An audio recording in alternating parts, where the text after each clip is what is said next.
अथ षष्ठोऽध्यायः। कुमारा ऊचुः अथ ते सम्प्रवक्ष्यामः सप्ताहश्रवणे विधिं सहायैर्वसुभिश्चैव प्रायः साध्यो विधिस्मृतः। दैवज्ञं तु समाहूय मुहूर्तं पृच्छ्य यत्नतः विवाहे यादृशं वित्तं तादृशं परिकल्पयेत्। नभस्य आश्विनोर्जौ च मार्गशीर्षः शुचिर्नभाः एते मासाः कथारम्भे श्रोतॄणां मोक्षसूचकाः। मासानां विप्रहेयानि तानि त्याज्यानि सर्वथा सहायाश्चेतरे तत्र कर्तव्याः सोद्यमाश्च ये। देशे देशे तथा सेयं वार्ता प्रेष्या प्रयत्नतः भविष्यति कथा चात्र आगन्तव्यं कुटुम्बिभिः।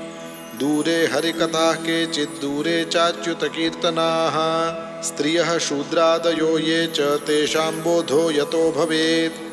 देशे देशे विरक्ता ये वैष्णवाः कीर्तनोत्सुकाः तेष्वेव पत्रं प्रेष्यं च तल्लेखनमितीरितं।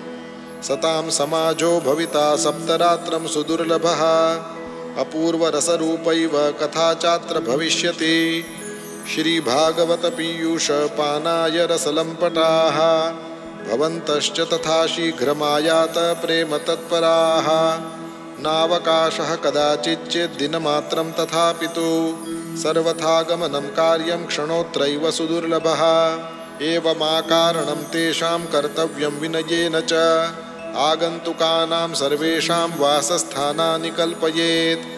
तीर्थे वापि वने वापि गृहे वा श्रवणं मतं विशाला वसुधा यत्र कर्तव्यं तत्कथास्थलं। शोधनं मार्जनं भूमिर्लेपनं धातुमण्डनं गृहोपस्करमुद्धृत्य गृहकोणे निवेशयेत्। अर्वाक् पञ्चाहतो यत्नादास्तीर्णानि प्रमेलयेत्। कर्तव्यो मण्डपः प्रोच्चैः कदलीखण्डमण्डितः फलपुष्पदलैर्विश्वग्वितानेन विराजितः। चतुर्दिक्षु ध्वजारोपो बहुसम्पद्विराजितः। ऊर्ध्वं सप्तैव लोकाश्च कल्पनीयाः सविस्तरम्। तेषु विप्रा विरक्ताश्च स्थापनीयाः प्रबोध्य च। पूर्वं तेषाम् आसनानि कर्तव्यानि यथोत्तरम्। वक्तुश्चापि तदा दिव्यम् आसनं परिकल्पयेत्। उदङ्मुखो भवेद्वक्ता श्रोता वै प्राङ्मुखस्तदा। प्राङ्मुखश्चेद् भवेद्वक्ता श्रोता चोदङ्मुखस्तदा। अथवा पूर्वदिग्नेया पूज्य पूजकमध्यतः श्रोतॄणामागमे प्रोक्ता देशकालादिको विदैः। विरक्तो वैष्णवो विप्रो वेदशास्त्रविशुद्धिकृत् दृष्टान्तकुशलो धीरो वक्ता कार्योऽति निःस्पृहः। अनेकधर्मविभ्रान्ताः स्त्रैणः पाखण्डवादिनः शुकशास्त्रकथोच्चारे त्याज्यास्ते यदि पण्डिताः। वक्तुः पार्श्वे सहायार्थम् अन्यः स्थाप्यस्तथाविधः। पण्डितः संशयच्छेत्ता लोकबोधनतत्परः। वक्त्रा क्षौरं प्रकर्तव्यं दिनादर्वाग्व्रताप्तये। अरुणोदये सौ निर्वर्त्य शौचं स्नानं समाचरेत्।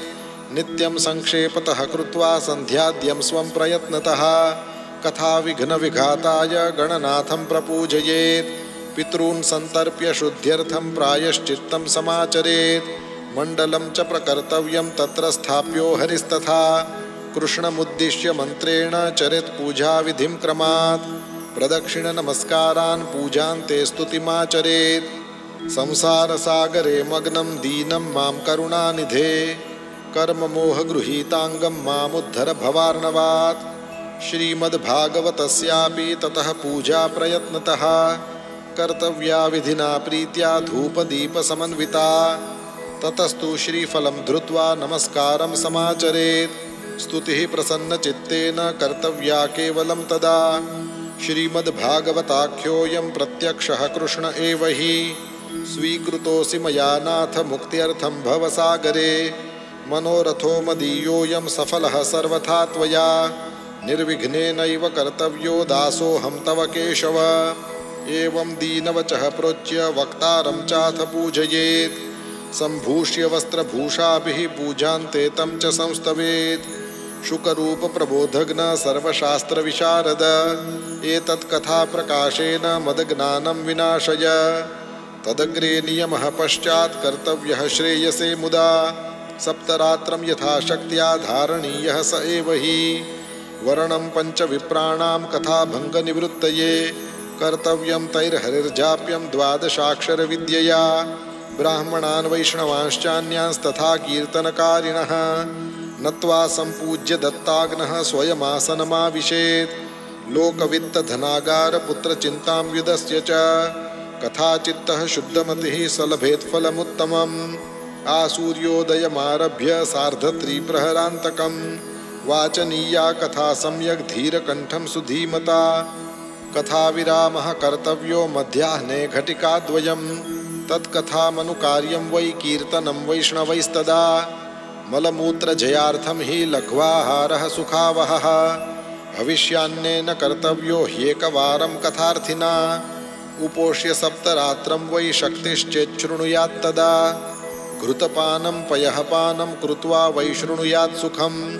फलाहारेण वा भाव्यम् एकभुक्तेन वा पुनः सुखसाध्यं भवेद्यत्तु कर्तव्यं श्रवणाय तत् भोजनं तु वरं मन्ये कथाश्रवणकारकं नोपवासो वरः प्रोक्तः कथा विघ्नकरो यदि सप्ताहव्रतीनां पुंसां नियमान् शृणु नारद विष्णुदीक्षाविहीनानां नाधिकारः कथाश्रवे ब्रह्मचर्यम् अधः सुप्तिः पत्रावल्यां च भोजनं कथासमाप्तौ भुक्तिं च कुर्यान्नित्यं कथाव्रती द्विदलं मधुतैलं च गरिष्ठान्नं तथैव च भावदुष्टं पर्युषितं जह्यान्नित्यं कथाव्रती कामं क्रोधं मदं मानं मत्सरं लोभमेव च दम्भं मोहं तथा द्वेषं दूरयेच्च कथाव्रती वेदवैष्णवविप्राणां गुरुगोव्रतीनां तथा स्त्रीराजमहतां निन्दां वर्जयेद्यः कथाव्रती रजस्वलान्त्यजम्लेच्छ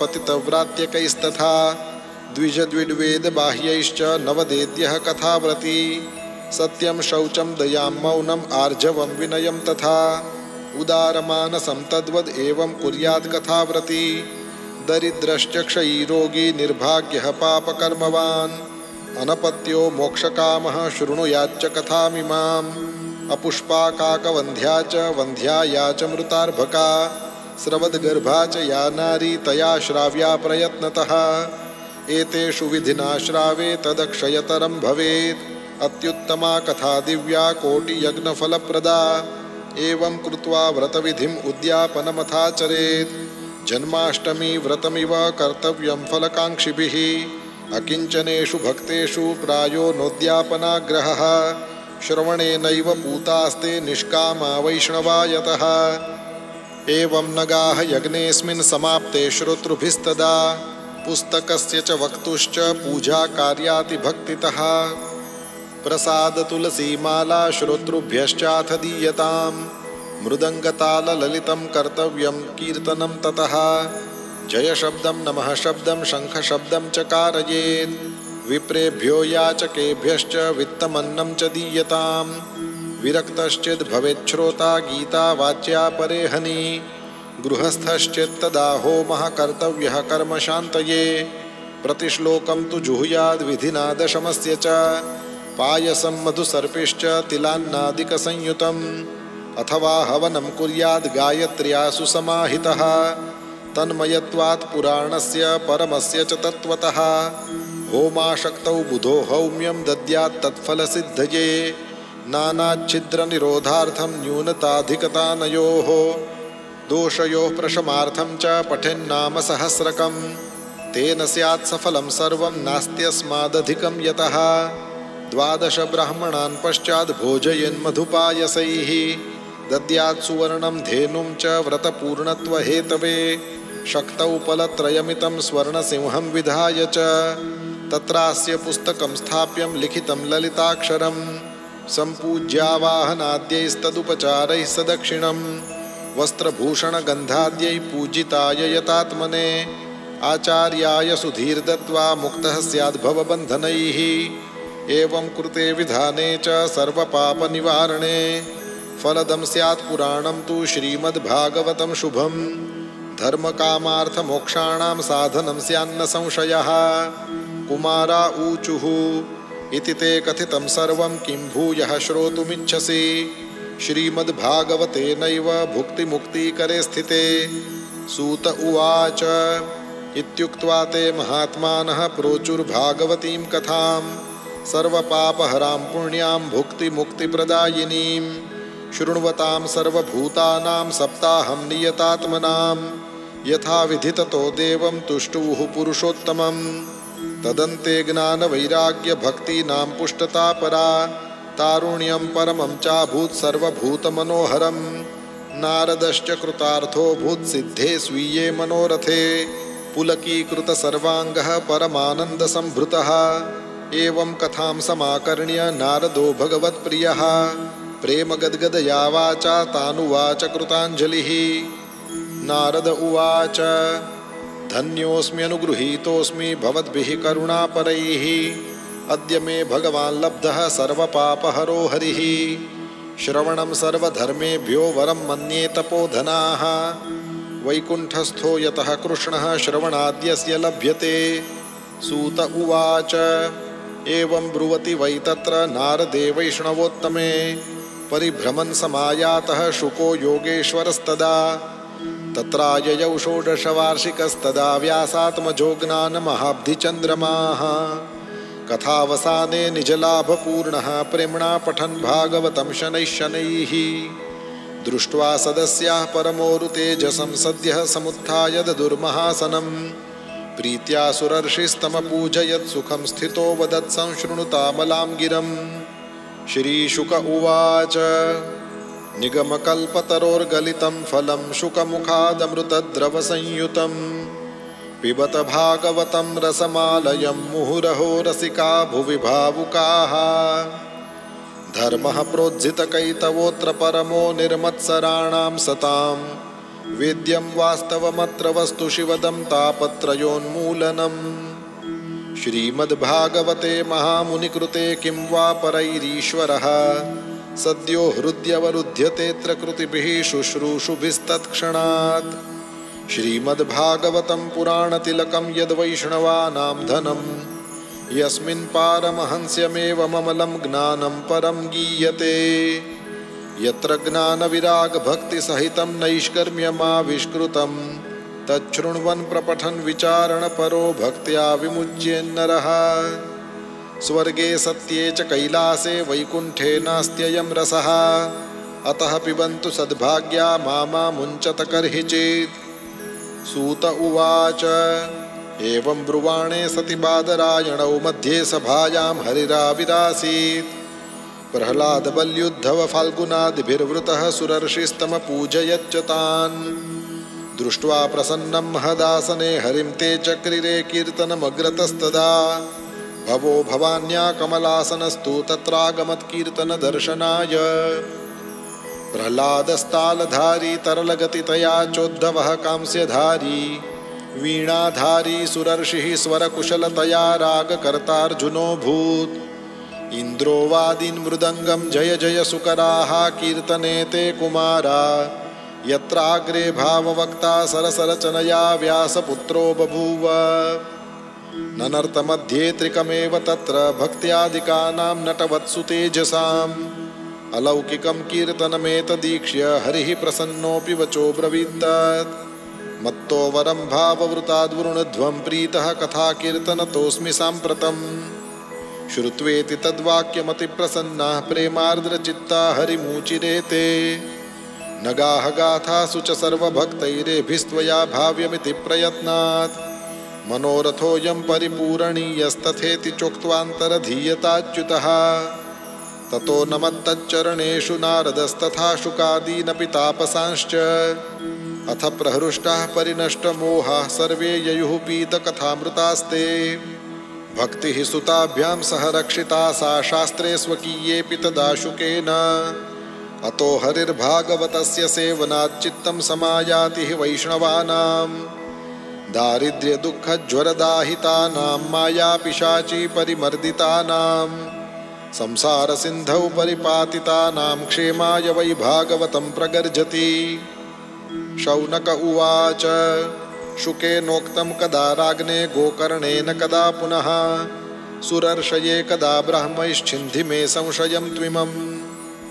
सूत उवाच आकृष्णनिर्गमात्रिंशद्वर्षाधिकगते कलौ नवमीतो नभस्ये च कथारम्भं शुकोऽकरोत् परीक्षिच्छ्रवणान्ते च कलौ वर्षशतद्वये शुद्धे शुचौ नवम्यां च धेनुजो कथयत् कथां तस्मादपि कलौ प्राप्ते 30 वर्षगते सति ऊचुरुर्जेसिते पक्षे नवम्यां ब्रह्मणः सुताः इत्येतत्ते समाख्यातं यत्पृष्टोऽहं त्वया नघ कलौ भागवती वार्ता भवरोगविनाशिनी कृष्णप्रियं सकलकल्मषनाशनं च मुक्त्येकहेतुमिह भक्तिविलासकारी सन्तः कथानकमिदं पिबतादरेण लोके हि तीर्थपरिशीलनसेवया किम् स्वपुरुषमपि वीक्ष्य पाशहस्तं वदति यमः किल तस्य कर्णमूले परिहर भगवत्कथासु मत्तान् प्रभुरहमन्यनृणां न वैष्णवानाम्